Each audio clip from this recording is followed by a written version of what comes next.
La santé est la qualité la plus méritoire du corps.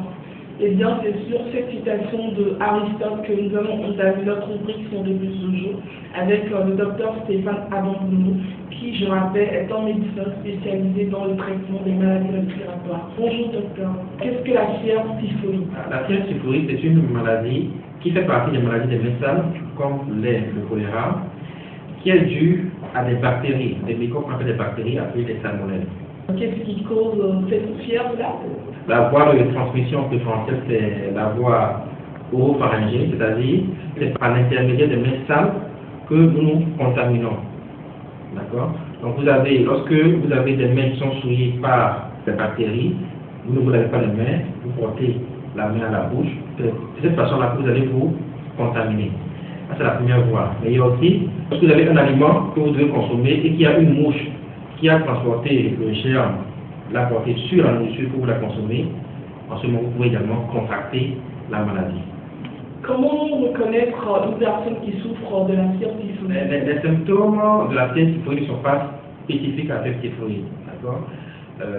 C'est le malade en général qui va se plaindre de maux de tête, d'insomnie, de vertige, de fièvre. Donc les signes ne sont pas vraiment typiques à la fièvre typhoïde, de douleur abdominale et de diarrhée. C'est par la suite, lorsqu'on fait les analyses, qu'on pourra poser le diagnostic de fièvre typhoïde. Mais déjà, pour un agent de santé qui est expérimenté, lorsque le malade vient à lui, lorsqu'il prend la température, que la température est élevée et que le pouls, la fréquence cardiaque ne suit pas l'élévation de la température, on dit qu'il y a une dissociation entre le pouls et la température et peut avoir qu'il y a une forte présomption de fièvre typhoïde. Oui, une fois qu'on a déjà une idée de la fièvre typhoïde, comment peut-on confirmer la maladie?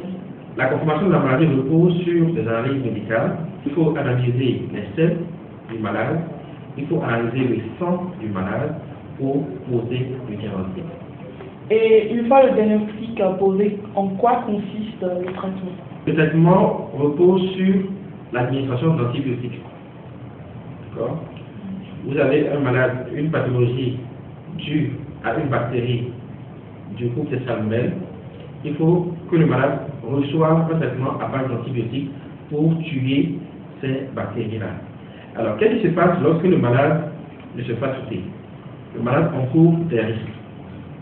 Le premier risque, c'est un risque de septicémie, c'est-à-dire que le microbe qui était initialement localisé dans le tube digestif peut se répartir dans tout l'organisme. On dit qu'il y a septicémie et là le tableau est beaucoup plus grave. Le deuxième risque, c'est le risque de perforation typhique. C'est une bactérie dont la toxine est capable de perforer l'intestin. Et lorsque vous avez un malade dont l'intestin est perforé du fait des bactéries des salmonelles, le traitement qui devait initialement être exclusivement médicamenteux sera également chirurgical. En perforant l'intestin, il peut arriver qu'il y ait une veine, une artère qui soit lésée. Donc le malade aura également une hémorragie digestive. Donc ce sont les complications de la fièvre typhoïde qui font toute la gravité de la maladie. C'est très important de pouvoir se prendre en charge le plus tôt possible. Peut-on l'éviter, docteur? Comment? La prévention de la maladie dépend de tout un chacun. C'est la prévention individuelle et la prévention collective. Au niveau individuel, il faut que chacun prenne le soin de se laver correctement la main avant de mettre la main à la bouche. Il faut que chacun couvre bien ses aliments avant de les consommer. Au niveau collectif, il faut que chacun d'entre nous fasse l'effort d'utiliser des toilettes conventionnelles. Il n'est plus question qu'au jour d'aujourd'hui qu'il y ait des latrines à ciel ouvert.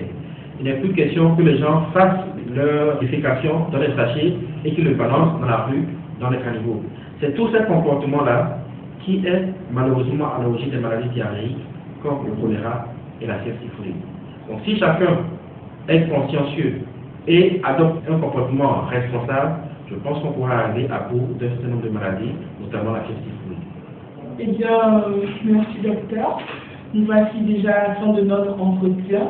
Avez-vous un mot de fin à l'endroit du... Dire que lorsque nous adoptons un comportement, ce n'est pas seulement à nous que nous faisons du mal, on fait également du mal aux autres. Donc il est important que chacun puisse prendre ses responsabilités pour assainir son environnement et que ensemble on puisse arriver à booster cette maladie hors de notre pays. Merci docteur. Merci.